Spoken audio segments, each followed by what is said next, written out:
Hello everyone and welcome to our webinar.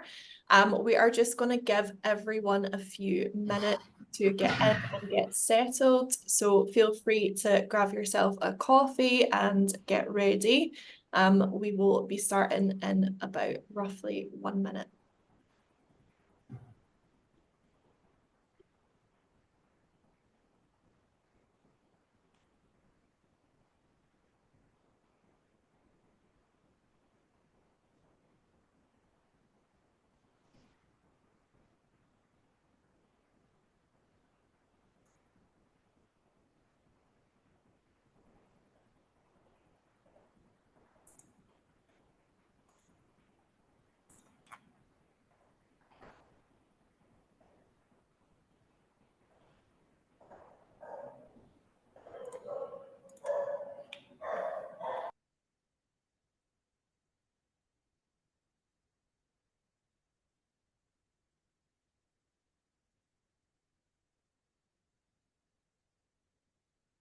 Okay.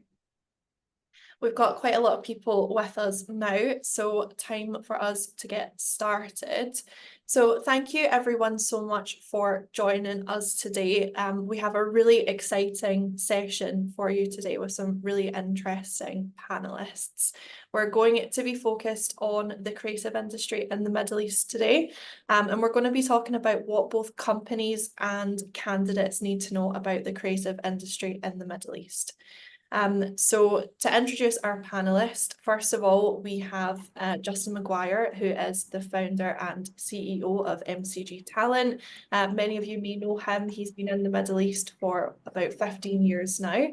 So he knows a lot about how to attract and retain creative talent in this region. Hi, Justin. Do you want to introduce yourself for everyone?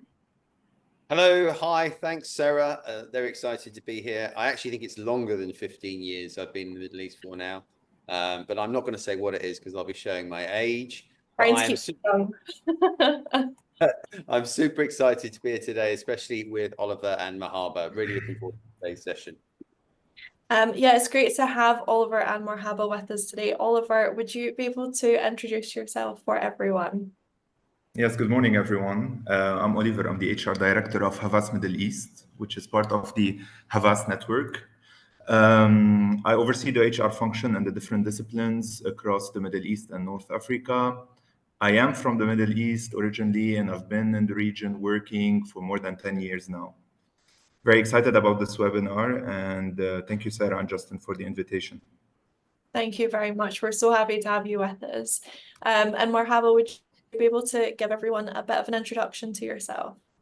Hello, so my name is Marhaba, and I have an academic background in communication design. I've been working in the Middle East for a bit over 10 years. The first 6 in media and broadcasting with OSN on the agency side. Then I moved to Miriam, Dubai, a short stint in Wunderman Thompson, Copenhagen, and now with VML as creative lead. Great, thank you so much. Perfect. So before we get started today, I just want to go over a few things with everyone. So we do have a chat function available on today's webinar for you to ask our panelists any questions that you might have. So if you just wiggle your mouse down at the bottom of your screen, you should be able to see a chat box. It will only be myself and our panelists who are able to see your questions. So feel free to ask anything you want. It is anonymous, and we will try and get through as many of those questions as possible. We will also be recording the session today, so if you want to watch it back, you will have the ability to do so. So just to get us used to the chat function, we do have one question for you to get us started. So if you want to just pop your answers to this question in the chat, we will start by discussing your answers to that. So our question for you is, what is the most noticeable trend that you have seen in the creative industry in the Middle East so far this year?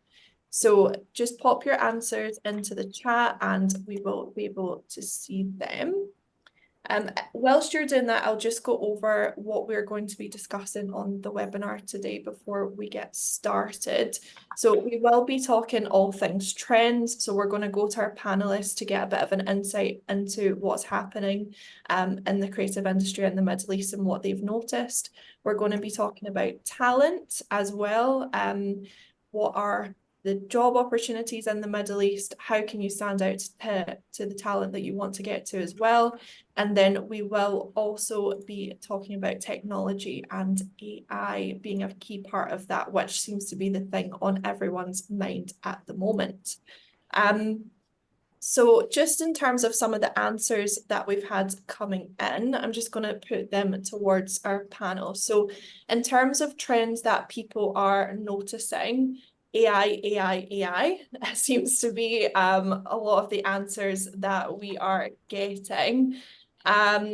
Also, we're having some people say there's a rise in demand for strong videography and creatives in the Middle East. And a boom in strategy, which was not as much of a buzzword previously. And then we have someone else who said gaming. What's your thoughts, guys, on some of those answers? We're going to go into detail on trends, but is anything standing out to you from those answers as things that you've noticed as trends as well? Yeah, AI is like everyone's sort of like conversation lead. I agree to that, but there's more to that than AI. I think now people are trying to, because everyone has AI, I think there are more discussions happening around in the region around creativity. Strategy is one of them, and then creative insights is another. So yeah, I think we're going to delve deep into it during the Well, definitely.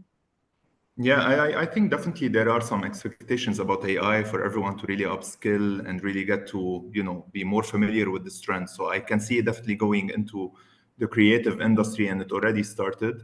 Gaming is an interesting one. I saw someone commenting about gaming, and I know it's a booming industry in the region as well, because it's, look at markets like Saudi Arabia, where we have more than 70% below 30 years old there. So I think it's also something to keep an eye on. But yeah, definitely AI is something that is very important to keep an eye on now for the remaining month. Perfect. Thanks everyone for putting your answers into the chat. Please make sure that you keep asking questions as we go through, and we will get to as many of your questions as possible. Okay, to get us started, the first thing on our agenda today is trends. So the first person I'm going to come to is yourself, Marhaba. You're the creative expert on our panel today. So in terms of the first half of this year, what trends have really stood out to you?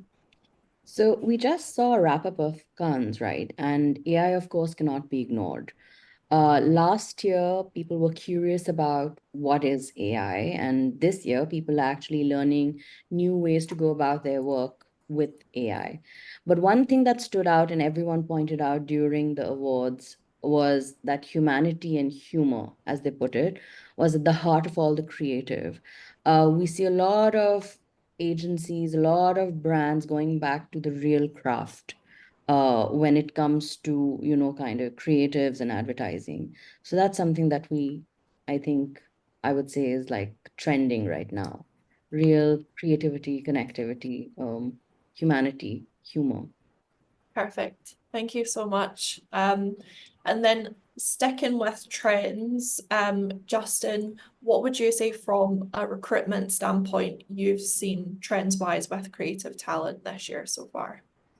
Well, I'd start just to touch on AI. What I'm going to say, first of all, is that the robots are not taking over our jobs. I can assure you of that. We are seeing more and more interest in our customers and our clients, different creative agencies, brands, or technology companies themselves want to invest in AI and want to bring in talents who are specialists in controlling AI operations, or able to implement design, or all different aspects that we're seeing job creation come from. So it's a really exciting time, actually. We're seeing our job flow and creativity increase this year. It's more geared towards technology, but we're seeing an expansion of teams. So that's one thing I'm mega excited about. And something also that one of the questions came through at the beginning, which I was very interested to see, because this is a trend we've noticed as well. There is an increased demand of strategists coming through this year. In fact, that's been true for late 23, flowing into this year as well. Strategists are in high demand. So that is a real, I think that if we were to look at what our job flow's been, it's majority art directors, creative directors, creative technologists, and strategists that we're getting used to hire. So very excited about that, and to see where the journey is going to go in the creative industry, because it looks like our post Cannes, it looks like the credibility, the desirability of the region is always on the up. Yeah, for sure. And we're going to delve into that a little bit deeper as well as we move on. So we'll be keen to hear a bit more from you on that subject. And then Oliver, how about yourself? What's your take kind of on the trends in the first half of this year when it comes to talent? Yeah, I feel there's a big shift towards not only the traditional creative talent, but then it should be mixed with tech. I think creatives are looking really to enhance their skills, and I think some companies have expectations and clients as well to be able to tackle and address a lot of the conversations that are being thrown in tables and pitches now about AI. Creative strategists, I fully agree with Justin. I think this is something that still, is very important in our industry, and this is where the whole idea starts from most of the times. I am also seeing more creatives moving into a freelancing model. So I don't know if Justin, you agree to that. This is something that I've been seeing because today we're based in a region that has a lot of international reach. I know that some people are, wanting to build their own personal brand and not only sticking to the traditional job, but maybe working on different projects and different markets. So I'm also seeing this, throughout my career at Havas, especially this year, where people are sometimes just, deciding to resign just to have their own projects and freelancing jobs. Yeah. And you touched on there kind of what you foresee for the second half of 2024, maybe beyond that. Has anyone got a take on anything that they think potentially looks to become more prevalent in terms of creative trends moving into the second half of this year?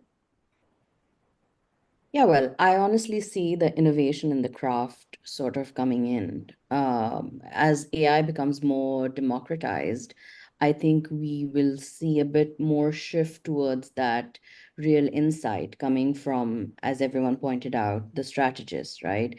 It's all about the originality of the idea that shines through the AI and is executed through it. So definitely as we move through to the end of 2024 and the next year, AI is going to be like last year news. It's more about who is and what is the idea behind that that's driving it, the visuals and all. So yeah. I would just add to that I've met with a number of sort of we call them traditional agency CEOs recently, and they are explaining their vision for the agency and the way they want to hire as if they were a Sapient Nitro or Sapient, sorry, or a Digitas or a brand that is very digitally and tech geared rather than a traditional advertising creative agency. So that's an interesting trend that we're seeing as well. Yeah, perfect. So AI seems to be a big topic, and we actually have a whole section on today's webinar around AI. So we're going to come to that. But one of the comments in the chat section from someone is that they heard a saying last week that said, "You will not be replaced by AI, but you will be replaced by someone using AI." I think that seems to be a popular saying at the moment. I've seen that on LinkedIn quite a few times myself as well. So I just want to ask the panel, how much of an impact has AI already made on the industry? And have you kind of seen any examples already of it being used? Marhaba, I'll come to you first. Yeah, so of course it's immeasurable. We've recently seen LinkedIn actually add on the addition of written with AI options. So we see it in our daily lives constantly. We see, but then, even softwares that before didn't have the AI capabilities, they've kind of added the AI component of a generative AI tool, for example, as part of Photoshop or Figma, and in content creation, kind of people using ChatGPT. So all of that is there and it's all around us. We're seeing in the region, we're seeing influencers, AI influencers kind of coming in and taking front stage. We've seen back in 2016 in San Francisco, actually, there was an AI influencer, little Miguela, who already existed, but no one knew about it. But then with the advent of social media and people kind of getting more connected, more aware, came into surface. So there's a lot of it happening in the region as well. But as Justin Oliver kind of pointed out, no one would be out of jobs because AI is stepping in. The impact is more on the nature of jobs. I feel like they will evolve. So someone who was, for example, a 2D designer now has like the flexibility of kind of creating animation because the tools have evolved for them to kind of use AI to upskill themselves. So I think that's the impact that it has made on the industry, more of an efficient and time-saving impact rather than of redundancy. Perfect. And Oliver, what about yourself? Have you seen the impact of AI, and how much of an impact has there been? Yeah, definitely. I mean, I agree with Marhaba. You can definitely feel it in the workplace at the moment. I mean, it's not here to really eliminate jobs. I think it's completely the opposite. I think it's here to create new ones, in my opinion. I think we need to look and we always need to remember that AI is a tool at the end of the day. It's here to make our work more efficient. It's not here to replace us, especially in the creative industry where the human touch is super important. I think it needs to enhance our ways of working. We need to use it in the right way. We need to make sure that we are super compliant and legal whenever we use it. We are eliminating bias because these are the things that the human being would be able to assess and make sure that the AI is doing the right job by adding this human touch to it. So let's not really freak out about AI stealing jobs. Let's really look at the bigger picture and how it's creating more efficient ways, and it's cutting a lot of time to produce and to deliver the projects. I think I've witnessed some examples specifically at Havas where we're using AI on certain jobs, and honestly a job that used to take maybe 3 to 4 days, it's taking now 3 to 4 hours, and this is mind-blowing. So I think we really need to look at it in a way that it's making work more efficient. Yeah. Definitely. And we've had some similar comments in the chat function as well. Remove the word AI and it's just another software to use for creativity. Like Yeah. many others, it depends on which creatives will put the time and effort in to learn it. Someone else has pointed out that they enjoyed Marhaba's point. It's very true, and AI is upskilling people. And then we've had one more comment. AI has made more time for strategy, more thinking, and quicker execution. Sure. Justin, I want to come to you on this point as well in terms of AI. How much of an impact have you seen it have on the recruitment space in the first half of this year? Yeah, so if anything, it's just job creation. I mean, I actually did a little just before we did this chat. I actually wanted to see how many live jobs were posted in Dubai that were related to AI. Okay. And then I looked at what the trend was, and it's actually between 75 and 80 AI job postings that are advertised at any given time in Dubai. And I think that's quite a considerable impact that it's made on the market. But it's creating. When I look at further, it's all job creation, and actually, it's looking at what typical jobs would be. So typical creative direction jobs, typical copywriting jobs, typical UX design jobs, but enhancing them with AI tools. Yeah. So it's actually creating specialists. It's actually creating, and what we've also seen at MCG Talent is the rise of the AI consultancy as well, that's now being plugged into different businesses and advising them on what tools and technology they can use. And as a result of that, of course, you have job creation. So at the moment, from the things from a, you know, from a person who runs a recruitment business, I really am seeing the job creation coming from this. I think where people are getting left behind is if they don't adopt, if they don't study, if they don't get interested. But this is something that we saw, you know, again, probably a decade ago when digital, and I say that in speech marks, is really making an impact into the market. Okay, if you weren't on board, you really sort of got left behind. And I feel this is sort of history repeating itself once again. Yeah. So, I mean, we spoke there quite a lot about the benefits of AI, and we'll focus quite heavily on the benefits and how it can, you know, aid creativity and cut down on kind of times for things being produced and created. But I just want to touch slightly on the potential risks that are involved in AI.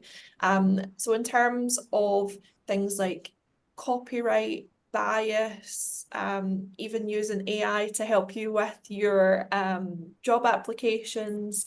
Has anyone seen any of the potential negatives so far, or, you know, in terms of like the copyright elements and bias as well? Is that something that people should be concerned about? So, look, AI has been there for a long time, since the first computer command was entered and executed. That's what AI was, right? It's basically how we use it and what we do with it. Now, creative AI definitely has gotten more traction recently, and we know that people are using it to, you know, upskill. A 2D designer can become an activation designer because they can now visualize something that before they were unable to do, right? However, it's definitely kryptonite for designers' creative executional skill development.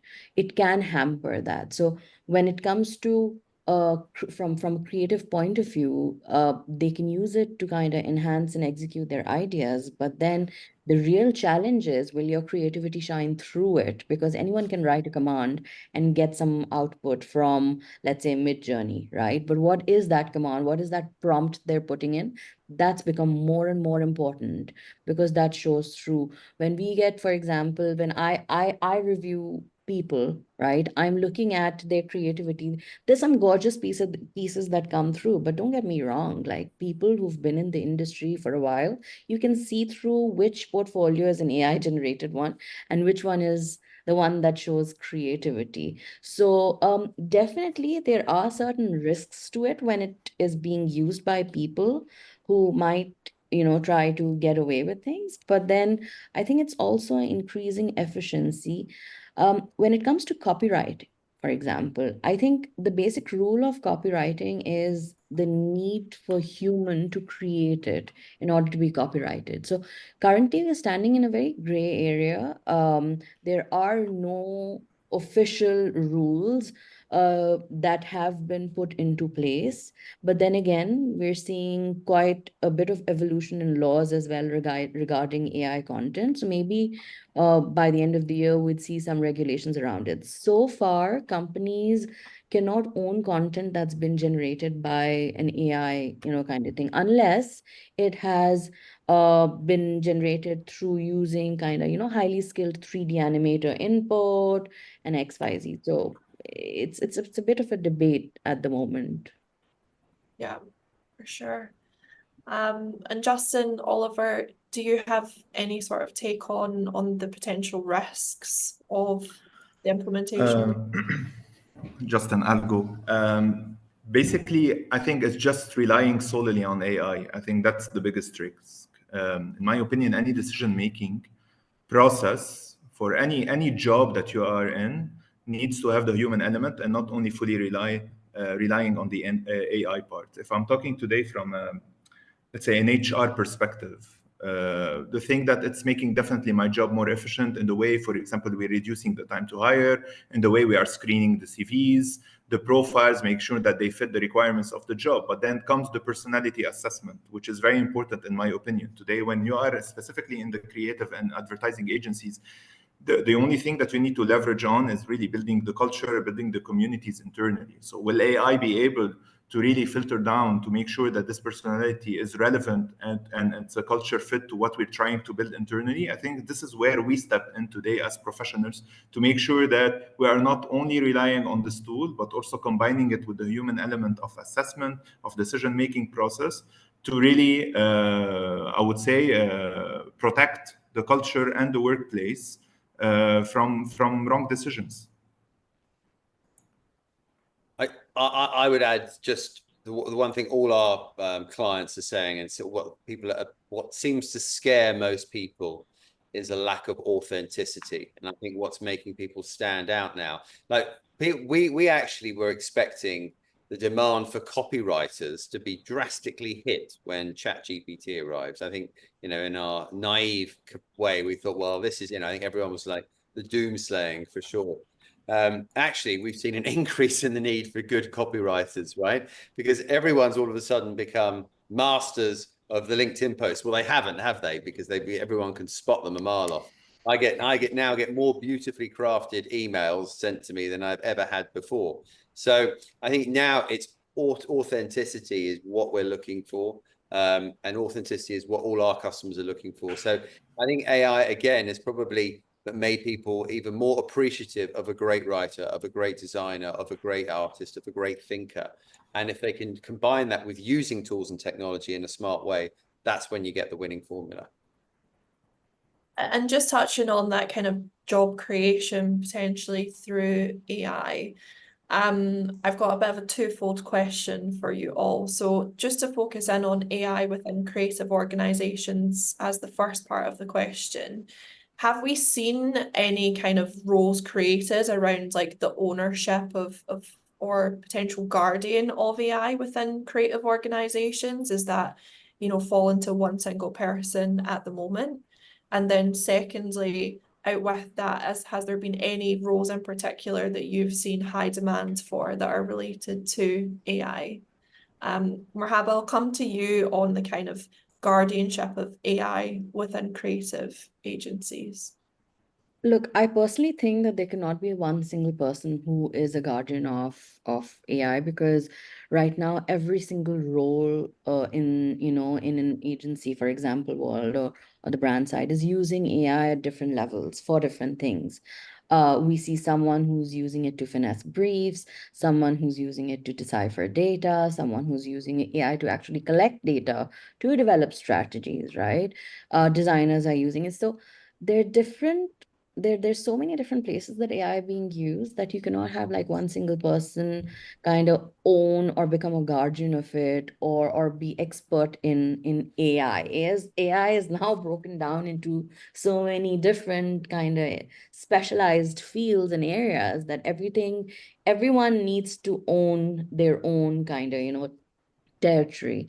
It's like saying, oh, can someone, well, back in the day when Photoshop sort of, for example, came in, oh, is there someone who will guard this tool? No, it's the person who's using it and their responsibility sort of to go through it. And there will be global guidelines on how you can use it, but not a single role. I don't think so. Yeah, perfect. And Justin, Oliver, kind of on the recruitment front, have you seen any particular roles that have been created so far around AI within the creative industry? I'll go, Oliver. Basically, what I've seen, so our customers are agencies, management consultancies, corporates, government entities, and technology companies. That's the bulk of our client base, right? So across that raft of companies, I looked at where we've had job requests come through where AI has been required or where AI specialists been required. So in the art and design space, motion graphic artists, interactive media designers, and experienced designers are requests that we've got coming through where AI, a knowledge of AI tools is becoming very specific. In writing and content creation, okay, SEO content specialists with AI skills, which I thought was very interesting. Also, story architects. Now, these are people who basically are creating stories, but using prompts within ChatGPT to create those. In media and entertainment, we've got some really interesting positions that have come through, like immersive experience designers, podcast producers, which I thought was quite interesting with AI, knowledge of AI tools and technology, and virtual reality content creators, marketing and advertising growth hackers, creative campaign managers, and engagement marketing specialists. I could go on. In creative specifically, we've had some chatbot copywriter specialists come through and blockchain UX designers. Interesting. And then just sticking with the theme of jobs and candidates in AI, Oliver, I want to come to you on this one. Do you have any do's and don'ts for candidates when it comes to using AI as part of their applications? Yeah, I think we've mentioned it before, and I think we need to really mention it again. I want to build on what Justin said previously about authenticity. I think just, be unique and authentic. Just do not rely on AI to really do your work, whether it is, your application that you're filling for a job or whether it is the actual job. I think, again, it should be looked at as a tool to make your work more efficient and to really optimize your time. But it should not be the only way to go when it comes to AI, because it really eliminates the human part. It really eliminates the personal touch that we look at today from an HR point of view whenever we're dealing with candidates and we need to hire. Perfect. Anyone else have anything to add to that around kind of candidates using AI? Justin? No, I'm just distracted by my son who's trying to come. That's authenticity right there. You want to get You really want to know what's happening. There's like what? No, nothing to add on that, Sarah. Okay, perfect. So my last question on our topic of AI before we go to Q&A for this section is, so make sure you get your questions into the chat just before, we'll be coming to them just after this last question around AI. So final question is, has anyone seen any really successful or award-winning work that has used AI? So, Marhaba to you. I think from the region, there are two pieces that actually stand out for me. One was done by Hunger Station, which is the food delivery app in Saudi. And they did the subconscious order, where they tapped into the pain point of people kind of spending and scrolling through the app, trying to find what to eat. And I think that's the most painful pain point in a marriage as well, when you're trying to oh, what are we going to have for dinner? And then we spend like 1 hour scrolling through the app, trying to find out what. So that's what Hunger Station tapped into. They use the Vision AI, and they tapped into what is the eye interested in while scrolling and shortlisted restaurants for you to order from. I See Coke was another great kind of piece that surfaced through, and it won quite a few awards, where they did an interesting take. In Saudi, Pepsi is, again, kind of, it shines through because it came first. And then in trying to do that, Coke used the voice activation on Alexa, saying, once you're watching a content or a movie and you spot Coke in it, you say, Alexa, I see Coke. And then it would give you cheeky responses about what you're watching, and even maybe give you promo codes. So these two kind of stand out for me. And that's like at the top of my head, these are the two things that I kind of remember as work that has used AI quite a bit, and quite well. Perfect. Thank you so much, Marhaba, for that. So we're just going to take a short pause to go over some of the questions that we've had so far. The first question that I'm going to give to you guys is there a rise in hiring for short-term contracts or projects as opposed to full or long-term hires? Justin? Yeah, the answer is yes. And that was a great topic that Oliver brought into this conversation, actually, because it's something that typically in the MENA markets, specifically in the Gulf, that's been missing. Creativity. I come from running a business in the UK. I worked in the creative industry in the UK. The lifeblood of most agencies in the UK is this huge pool of freelancers that you can regularly bring in and bring out. And when I moved to the Gulf region. It was quite shocking to see that that just was cut off, really. There wasn't really a system set up for that. I think now, particularly the Dubai government has done such a fantastic job of opening this up, of that making it accessible now to have the ease and with which you can get a visa, the ease and with which you can come into the market. What I think you've got now is you've actually got a strong demand of people that want to come in, but a lack of understanding at the agency level how they can get them in. Okay, so it's great that Oliver has mentioned that, because that shows Havas are sort of really ahead of the game there, because a lot of our customers aren't aware that this is so accessible to them now, and that the government's made this so easy. And even for us as a recruitment business, we're looking at how we can adapt our model, because you know, we've had a very traditional product in that we do permanent placement, we do C-suite placement, and we do on-site placement. I think we're really going to look to open up our contracting model as well. So I think it's going to be a very exciting time for creatives who want to sample life in the Gulf, okay, but don't need that full-time visa and sponsorship that they used to. Yeah, big change there. Yeah, I fully agree with Justin. I think this is an important topic that we need to maybe talk a little bit about. So when it comes to the freelancing, if you want pool in the UAE, while back in the days it was really hard to, you know, for them to secure visas, I think now it's much more regulated and it's much more open and available for them to have their own visas. And I think for companies, for creative agencies, today, relying solely on freelancers is not the right way to go, because then also you're not building the culture that you want to build internally, and these are people that come and go. But also, I would say completely avoiding hiring freelancers whenever it's needed is also not the way to go, because today, whenever there's a big rise on projects instead of retainers, and we can see that in our industry. So projects today are linked, you know, it's a project for 1 or 2 or 3 months, where sometimes you really need an expert. You need someone that is specialized, and you might not have this person in-house. Also, if you want to put this project on this person that is already working in-house, this might lead to, you know, the burnout. So I think relying on freelancers is definitely the way to go. And this is something that we've been doing at Havas as well. Whenever there are projects that really require for us to really, you know, go and look into this pool. And I think now in the region, we're much more open to it. And I really encourage, you know, most of the agencies to really start doing so. I think not even just the freelancers. There's what we're seeing is actually a request for, and this is a whole new market that's opened up. Fractional hires, so where people were actually offering their services by the hour now, which is a market which I've seen really explodes post-COVID, and also senior interim as well. So, you know, if you need a creative director for a campaign, if you need someone for a 3-month project, you know, people are really interested in bringing in this type of talent now, and I just think it adds such a good. I mean, obviously, you guys, Marhaba and Oliver, can tell from there how it feels to be inside a creative business when new people are added and come in and add that spark. But I can imagine that vibrancy can only benefit a team. I think, yes, you're right.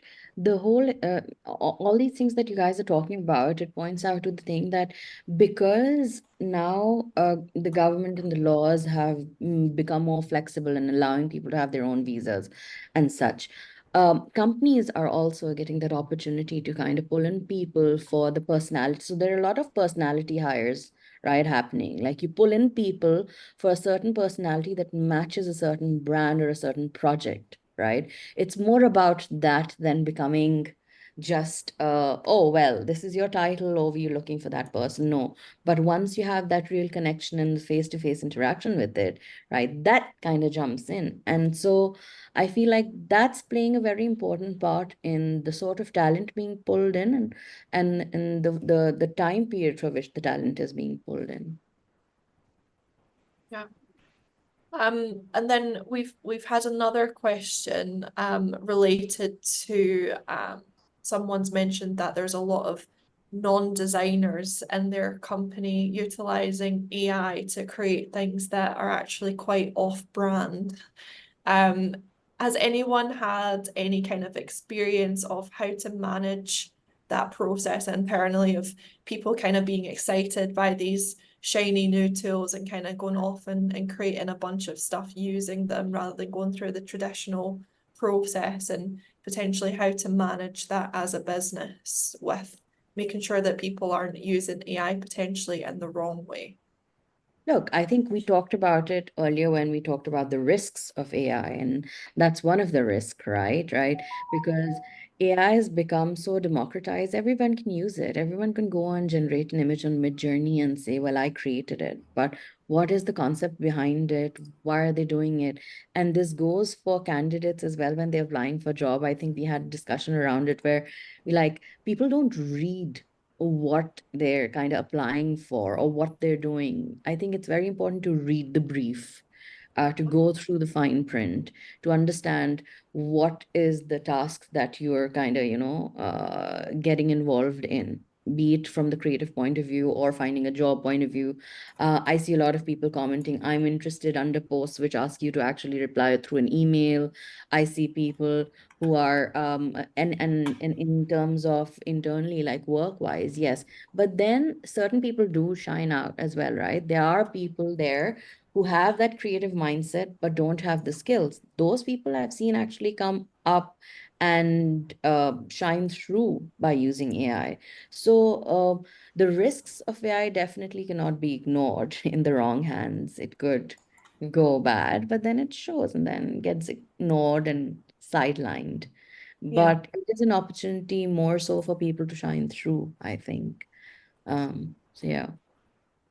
And then Oliver, we've had a question for you, which I know that you've got an interesting answer for, so I want to put it to you. What is the role of HR and L&D teams in support for employees in terms of upskilling, and then specifically with AI as well? Yeah, that's a very interesting question. And I think this is something that we're actually doing at Havas. So I think we need to start first by really acknowledging that the company needs to own today a vision and an agenda to upskill their staff when it comes to AI. And I think there should be an approach of education here. There should be an approach in terms of investing in tools today and give access to the employees to the AI tools for them to really get upskilled first, learning on the job, I would say, when it comes to AI. Now, there's also another way for us to really upskill the people. Today at Havas, we have our online learning platform called Havas University, where we have launched different modules around AI that are free, that are exclusive. The webinars, workshops. We have also created AI consults across the different regions that we are operating in today to really focus on this agenda of upskilling our staff when it comes to AI tools. So there's a very big focus, I would say, on really communicating, educating, and investing when it comes from our side. I think there's still a long way to go when it comes to this by maybe creating later AI ambassadors within the companies today to really be the voice of AI. But for now, I think it's more about education and it's more about investing in tools and giving access to it. And this is how we're doing it at the moment. Okay, thank you so much. Okay, thank you everyone for putting your questions in. Please keep them coming. We do have a larger Q&A section at the end where we will try and get through more of them. But a lot of the questions that we've had actually fit quite well in with our next agenda point, which is on talent. So a lot of the questions that we did have come through were around how to stand out in the market, specifically in Dubai. So if I can just come to the panel on that. So there's obviously a lot of demand at the moment that we see on the candidate side, people who want to move here. How do candidates stand out in that quite crowded market? So I probably get more approaches than most. So if you don't mind, I'll just quickly say that I think people relying on the easy apply button on LinkedIn is the first mistake you can make. Now, we all get lots of messages, we all get lots of approaches. So it's all about how you can stand out, how you can do something different. Honestly, I've had people send me Loom videos. I've had people send me customized approaches. I've had people follow me on Instagram and see what I like. I've had people comment on some of the posts I've had. What I mean is they've personalized it. They haven't, there's so many people are using AI and ChatGPT to send through applications now. I get the same first paragraph sent through that probably a gazillion people get. Sometimes you get hi, test first name. That's always a great one as well. So all I would say is you've got to personalize your approach as much as possible. If you're a creative, think outside the box. There is a way more demand than there is supply right now for jobs, and I think so. Please don't think recruiters or creatives or people are being rude. It's just, you know, the region only has a limited amount of jobs that are going at any given time. People want the best, always want the best. But you're just going to have to be patient. And that's one thing I just want to leave people who are new to the region. You've got to have patience when you work, you know, when you apply, when you're in the process. It's something that, you know, if you're persistent and patient and you've got really good quality, you will eventually stand out and land your role. I've worked with candidates that I've, you know, engaged with 2 years ago who finally found their dream job. Okay. That's not to say all of them will take that long, but you know, you've got to play a long ball game sometimes with these jobs, particularly the more senior you go, obviously the fewer opportunities they are. So again, I would say have some patience and be authentic and individual in your approach. Perfect. Oliver, Marhaba, do you have any advice for those candidates who are looking to stand out? I think Justin said it all. I mean, Yeah. I fully agree. The only thing that I would add as well is don't be brief on your LinkedIn profile. And I think this is something specifically related if we are headhunting today, people. And we are going, and I know that there's a rise on specialized skills.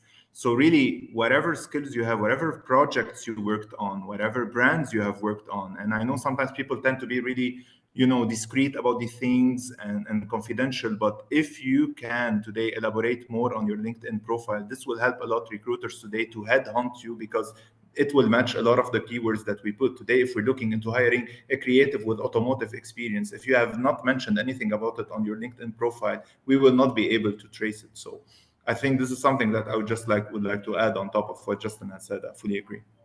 Yeah. Yeah. I think from a creative point of view, if someone wants to apply in the region, they need to know the region as well, do a bit of homework on the region. Yes, of course, be proud of the culture and the skills that you're bringing in and the learnings from outside, but you need to know a bit about the region to be able to come and work over here. That is, something that people kind of not do and can jump in, head in, we learn on the job. Personality, develop and show your personality through your CVs, right? They shouldn't just be like bland piece of paper with words. They reflect who you are. So spend a bit of time and effort on them, especially as a creative. You cannot have a Word document that you're sharing, right? Just try to add that personality into it, because that's the first piece of content that you're pitching yourself through. And the rest, Oliver and Justin have kind of covered. Perfect. Thank you. So we had a lot of kind of questions that were geared towards Dubai, but I just want to talk a little bit about Saudi as well. So what do you think is exciting about the opportunities in Saudi at the moment for creatives? Marhaba, I'll come to you first on that. So I read somewhere they said that creativity is the new source of energy in Saudi, because they've got this vision 2030, which is big, and creatives played a huge role in sort of, kind of adding to that.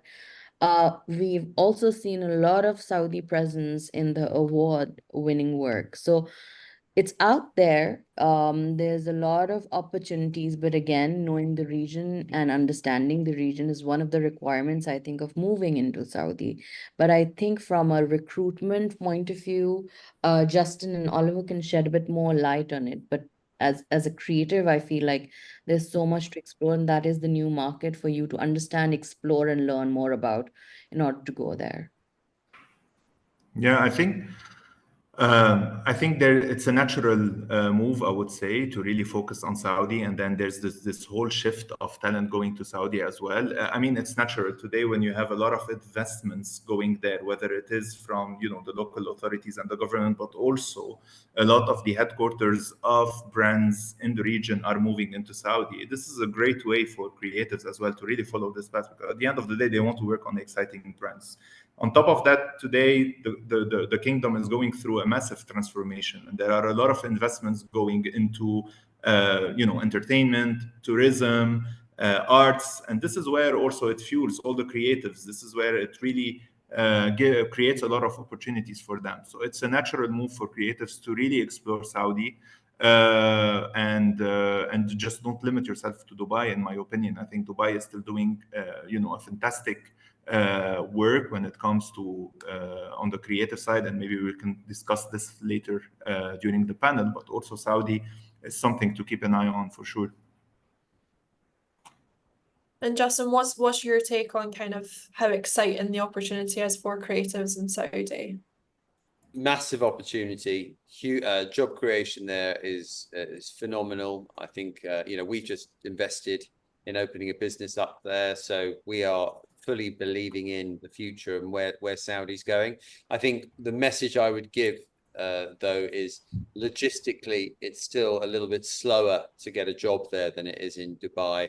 And they also, that's something that's quite different to the UAE, and people really need to take into consideration. And this is something that we experience in, say, the market like Singapore, is that there's a strong nationalization campaign around the whole marketing communication space. So it's the opportunities are quite, a lot of them are prioritized towards locals. There are opportunities that come out to international talent. There are increasingly more, but it's a different market to Dubai. If you don't go into Saudi expecting it to be like a reskinned version of Dubai. Saudi is very focused on the direction it's going to go. It has its own unique approach. It's hugely exciting, but there are certainly some logistical aspects you need to consider when applying. That word patience that I used before as well is certainly something I would need to say you need to apply when applying for a job in Saudi. Yeah. So we spoke there quite a lot about, like the candidate side and what the opportunity is for them. If we just think more on the employer side for a second, how well is the Middle East competing as a creative hub when it comes to finding that world-class creative talent at the moment? If we think about, other hubs like New York, London, how well would you say the region is competing to secure that kind of best of the best creative talent? I think, sorry if I will go first. I think we're definitely competing. And I think you can see that today in Cannes, where this region for the last 3 or 4 years, we've always landed the Grand Prix. I see it with the number of creative agencies trying to, open up in the market as well. So we're definitely competing, I think, on the employer side, but also when it comes to attracting talent, I think definitely we're on the map. It's still a very exciting region to be in, from the work that is being produced here, from just the diversity, the multicultural environment that is in the Middle East, specifically in Dubai today.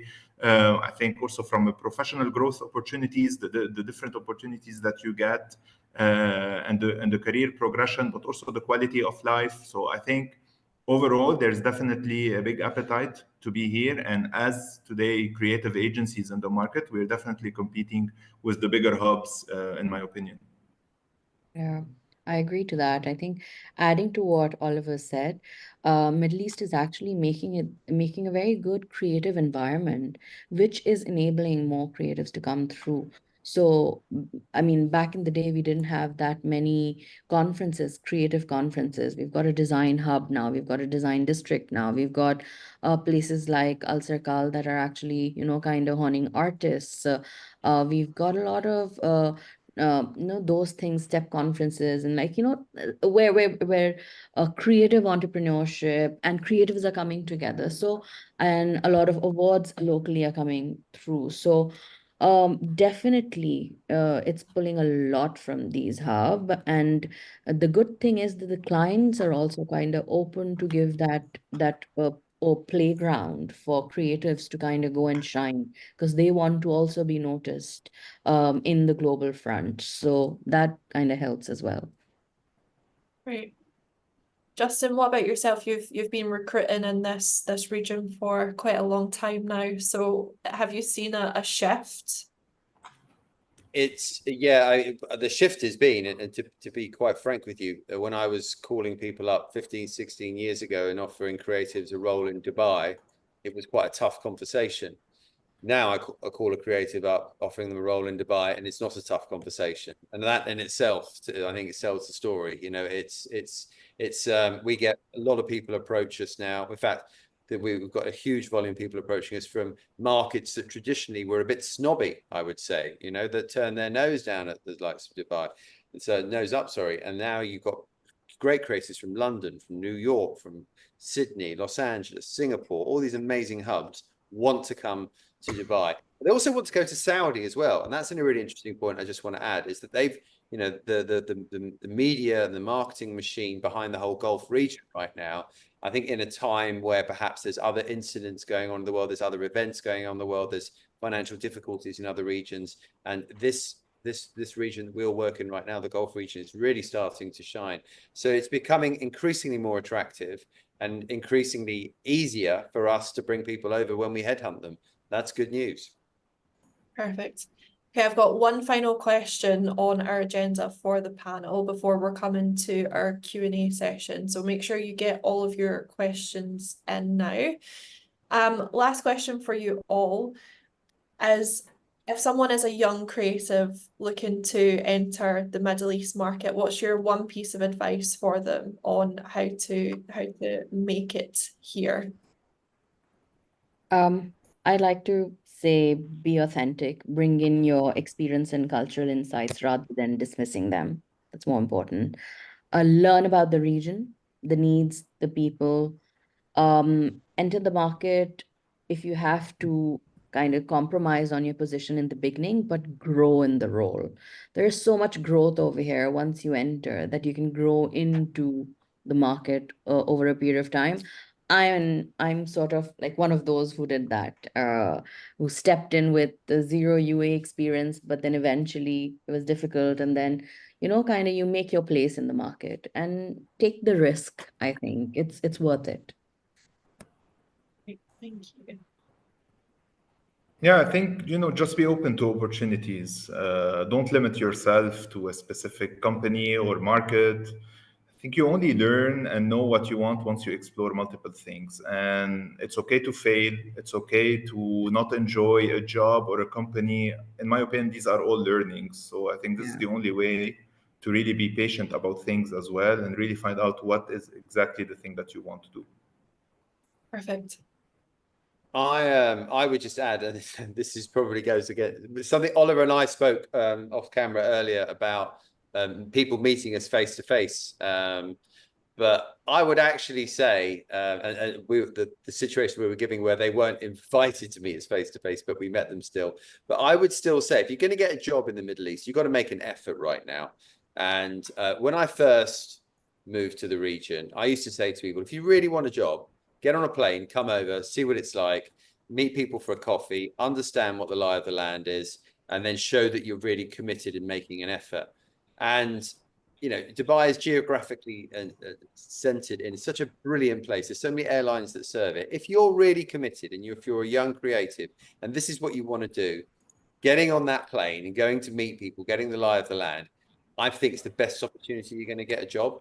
And it's going to give you a good understanding of what the region is. And do it in July and August when the weather's lovely as well, because then you'll know what it's like.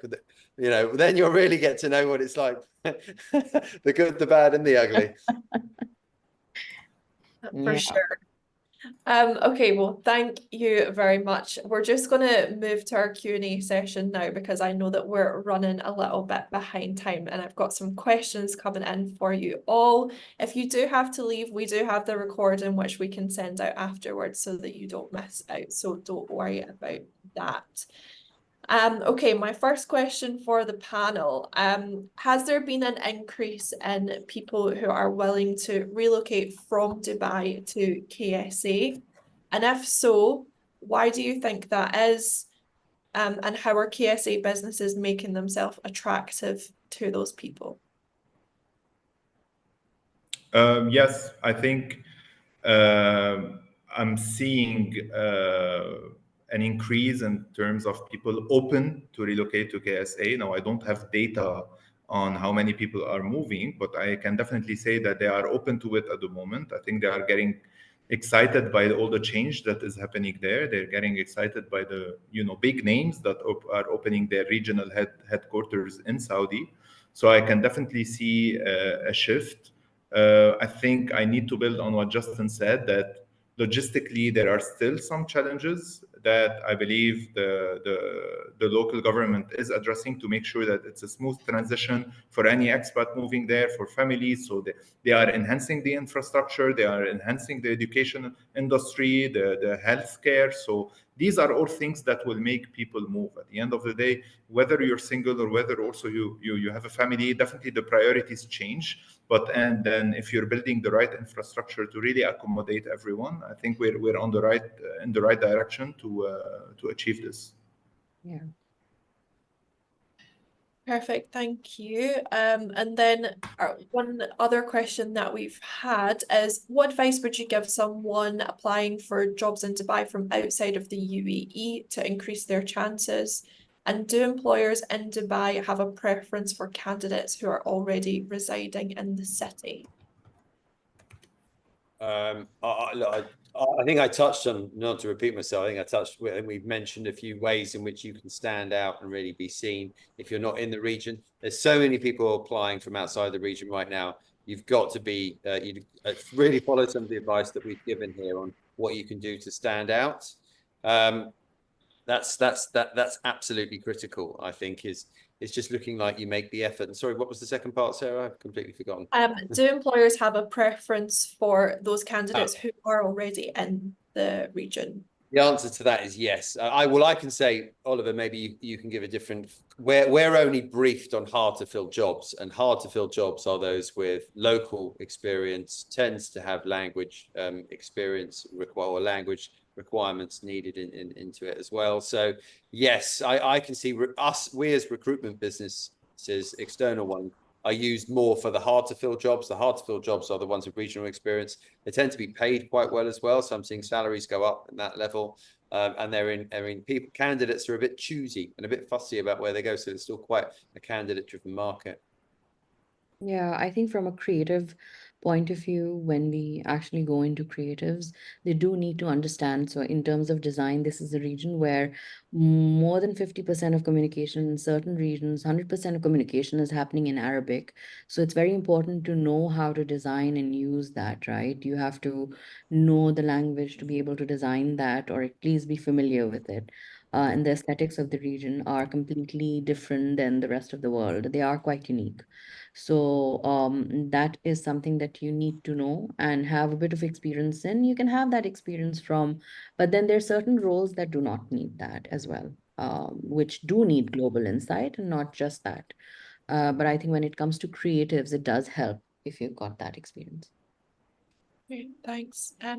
We've actually had quite a lot of questions around ATS systems when it comes to applying for jobs. And how do you what's the balance between creating a CV that's very creative versus one that is potentially more suited to not being ruled out by an ATS system? And how do candidates strike the balance between having a creative CV and then a CV that's very geared towards making it through an application process? Does anyone have any insight on that? Keywords.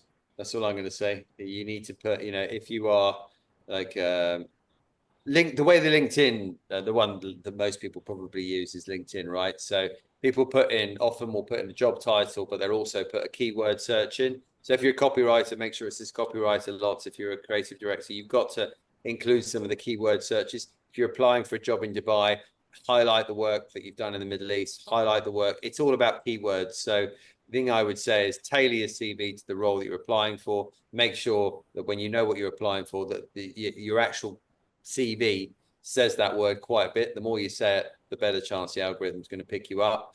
I would say the way most recruiters operate is they don't rely on the algorithm. They actually probably trim. At the moment you get thousands of applicants. You probably trim it to hundreds that have got relevant keywords, and then they probably sift through them that way.